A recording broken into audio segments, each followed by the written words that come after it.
শীতের বাতাসের সাথে অজানা একটা শূন্যতা আইসা বুকে ঝাপটা মারে। শূন্যতা কাটাইতে সালাম আর আমি সিগারেট ফুঁকতে ফুঁকতে শহীদ মিনারের কাছে আইসা বসি, গল্প করি। শহীদ কাদরির কবিতা পড়ি, গলা ছাইরা গান গাই, কলিজা মোচড় দিয়া ওঠে। রাতের নেশার মধ্যে ডুবতে থাকি।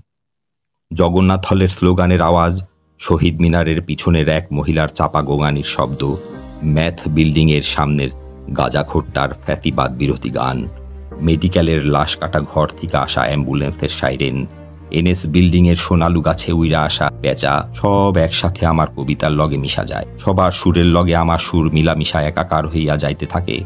সবাই আমারে আপন কইরা নেয়, নিতে চায়। মনে হইতে থাকে এই নিকোষ কালো উজ্জ্বল রাত আমার অভাবে এতদিন পূর্ণতা পায় নাই। রাত বাড়তে থাকে, সকাল ঘনায়, আমিও হলের দিকে আগাইতে থাকি। হল গেইটে ঢুকতেই কাটাবন মসজিদের মুয়াজ্জিনের আজান কানে আইসা লাগে। আমি ঘুমাইতে যাই, বেশ্যা সওদা গুটায়ে নেয়। বেশ্যার খদ্দেররা ভদ্রলোকের সমাজে আসার প্রস্তুতি লয়। ওইদিকে শহীদ মিনারের পেছনের মহিলাটার গোঙানিও বন্ধ হইয়া আসে। গণরুমের উত্তর পাশে একটা চিপায় আইসা শরীরটা কোনো রকম দীপুর কম্বলের নিচে ঢুকাইয়া দিই।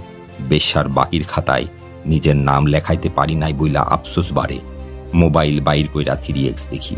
উত্তেজনায় বাথরুমে যাই, আইসা ক্লান্ত শরীরে তলাইয়া যাই গভীর ঘুমে। এরপর থেকে আমার আর দিন ভালো লাগে না।